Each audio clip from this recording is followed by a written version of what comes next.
Hi friends, வணக்கம். Welcome to our cook with Kanya YouTube channel. இன்றைக்கி நம்ம ஒரு சூப்பரான ஈவினிங் ஸ்நாக்ஸ் ரெசிபி தான் பார்க்க போகிறோம். வாங்க ஃப்ரெண்ட்ஸ் வீடியோக்குள்ளே போகலாம். ஒரு பாத்திரம் எடுத்துக்கோங்க. அதில் ஒரு கப் அளவுக்கு மைதா சேர்த்துக்கோங்க. அது கூடவே கொஞ்சமாக கருவேப்பிலையும் அரை டீஸ்பூன் அளவுக்கு ஜீரகமும் எடுத்துக்கோங்க. ஆனால் இதை மிக்சியில் அடித்து எடுத்துக்கோங்க. இந்த மாதிரி ரொம்ப மையம் அரைக்கணும்னு அவசியம் இல்லை. கொஞ்சம் இந்த மாதிரி அரைச்சி எடுத்துக்கோங்க. எடுத்துகிட்டு அதையும் சேர்த்துட்டு ஸ்பூனால் கலந்து விட்டுக்கோங்க. இது கூடவே அரை டீஸ்பூன் அளவுக்கு ஓமம் இருக்கு இல்லையா, அதையும் சேர்த்து கையால் நல்லா இந்த மாதிரி பிசைஞ்சு விட்டுக்கோங்க ஃபஸ்ட்டு. அதுக்கப்புறம் அதையும் சேர்த்துக்கோங்க ஃப்ரெண்ட்ஸ். இப்போ இது கூடவே 1.5 டீஸ்பூன் அளவுக்கு காஷ்மீரி ரெட் சில்லி பவுடர் நான் சேர்த்துருக்கேன். உங்கள்கிட்ட இந்த காஷ்மீரி ரெட் சில்லி பவுடர் இல்லைன்னா நீங்கள் நார்மலான ரெட் சில்லி பவுடரை சேர்த்துக்கலாம் ஃப்ரெண்ட்ஸ். உப்பு தேவையான அளவு சேர்த்துக்கோங்க. இப்போ கரெக்டாக 1 டீஸ்பூன் அளவுக்கு எண்ணெயை சூடு பண்ணி அந்த எண்ணெயை நான் சேர்த்துருக்கேன். நல்லா எண்ணெய் சூடு பண்ணிவிட்டு அதை சேர்த்துக்கோங்க ஃப்ரெண்ட்ஸ். 1லேருந்து 1.5 டீஸ்பூன் நீங்கள் எண்ணெய் சேர்த்துக்கலாம். நான் 1 டீஸ்பூன் தான் சேர்த்துருக்கேன். அதுக்கப்புறம் 1/4 டீஸ்பூன் அளவுக்கு மஞ்சள் தூள் சேர்த்துக்கோங்க ஃப்ரெண்ட்ஸ். இது எல்லாத்தையும் ஸ்பூனில் நல்லா மிக்ஸ் பண்ணிக்கோங்க. அதுக்கப்புறம் கொஞ்சம் கொஞ்சமாக தண்ணி தெளித்து விட்டு நம்ம இதை சப்பாத்தி மாவு அளவுக்கு நம்ம இதை பிசைஞ்சு எடுத்துக்கணும் ஃப்ரெண்ட்ஸ். நீங்கள் நம்ம சேனலுக்கு புதுசாதீங்கன்னா please cook with Kanya YouTube சேனலை லைக் அண்ட் சப்ஸ்கிரைப் பண்ணுங்கள். பக்கத்தில் ஒரு பெல் ஐக்கான் இருக்கும், அதையும் ப்ரெஸ் பண்ணிவிடுங்க ஃப்ரெண்ட்ஸ். அப்போ தான் என்னோடய எல்லா வீடியோஸோட நோட்டிஃபிகேஷனும் உங்களுக்கு வரும். இப்போ மாவு இந்த மாதிரி நான் பிசைஞ்சு வச்சுட்டேன் பாருங்கள். ப்ரெஸ் பண்ணால் நல்லா கொஞ்சம் கெட்டியாக இருக்கணும் ஃப்ரெண்ட்ஸ். ரொம்பவும் சாஃப்டாக இல்லாமல் இந்த மாதிரி நீங்கள் பிசைஞ்சு எடுத்துக்கோங்க மாவை.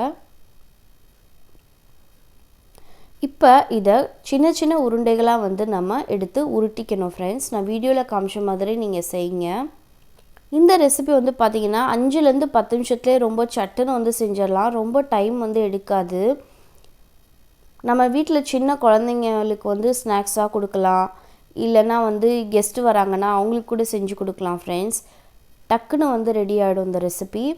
இந்த ஜல்லடை இருக்குல்ல, இது என்ன நீங்கள் சொல்லுவீங்க, எண்ணெயிலேருந்து பஜ்ஜி எடுப்போம் பார்த்தீங்களா, இந்த கரண்டியில் வச்சு நம்ம இந்த மாதிரி நடுவில் ப்ரெஸ் பண்ணி ஒரு உருட்டு உருட்டணும்.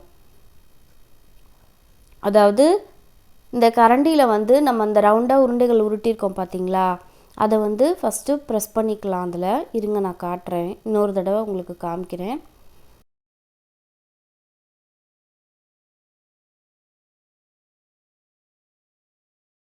இந்த மாதிரி ப்ரெஸ் பண்ணிக்கோங்க. நடுவில் ப்ரெஸ் பண்ணிவிட்டு ரைட் சைடிலேருந்து நமக்கு ரைட் சைட்லேருந்து உள்ளே இப்படி திருப்பிகிட்டே வரணும். நடுவில் ஒரே ஒரு தடவை ப்ரெஸ் பண்ணிக்கோங்க. இப்படி உள்ளாக்கா இப்படி திருப்பிகிட்டே வந்தீங்கன்னா சூப்பராக இந்த மாதிரி ரெசிபி ரெடி ஆகிடும். பாருங்கள் எவ்வளோ சூப்பராக ஷேப் தெரியுது பாருங்கள். இந்த குட்டி சங்கு இருக்கும்ல அந்த மாதிரி தெரியுது பார்த்தீங்களா. இப்போ இந்த எல்லா உருண்டைகளையும் நான் இதே மாதிரி செஞ்சு எடுத்துக்கிறேன் ஃப்ரெண்ட்ஸ். பாருங்கள் எல்லாமே செஞ்சு எடுத்தாச்சு.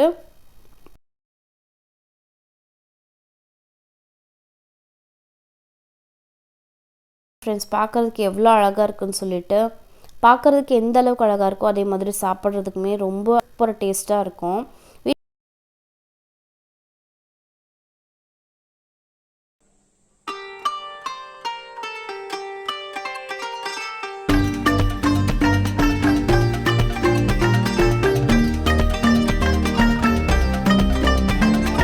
இப்போ நம்ம இதை ஒரு கடாயில் எண்ணெய் எடுத்துக்கோங்க. எண்ணெயை நல்லா சூடு பண்ணிக்கோங்க.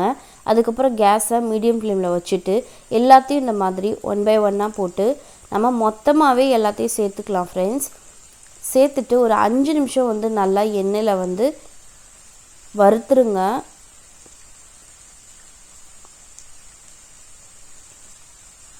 பாருங்கள் ஃப்ரெண்ட்ஸ், இந்த மாதிரி எல்லாத்தையும் ஒன்று ஒன்றா போட்டு நம்ம வறுத்து எடுத்துக்கலாம். இது ஒன்றோட ஒன்று ஒட்டாது ஃப்ரெண்ட்ஸ். நல்லா ஈஸியாக இந்த ரெசிபி செஞ்சிடலாம். வீட்டில் ட்ரை பண்ணி பார்த்துட்டு எனக்கு ரிசல்ட் எப்படி இருந்துச்சுன்னு சொல்லி கமெண்ட் பாக்ஸில் கமெண்ட் பண்ணி சொல்லுங்கள் ஃப்ரெண்ட்ஸ்.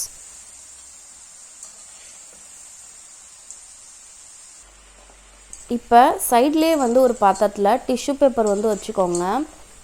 எதுக்கு அப்படின்னா நம்ம இந்த ரெசிப்பியை வந்து வறுத்து நம்ம அதில் தான் போட போகிறோம். அப்போ எக்ஸஸாக இருக்கிற எண்ணெய் எல்லாமே அந்த டிஷ்யூவில் வந்து ஒட்டிக்கும்.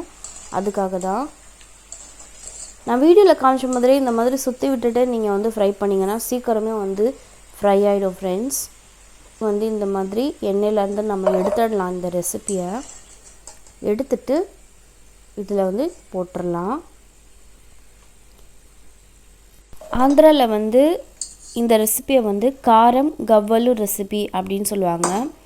அவ்வளோதான் ஃப்ரெண்ட்ஸ், ரெடி ஆகிடுச்சு பாருங்கள்.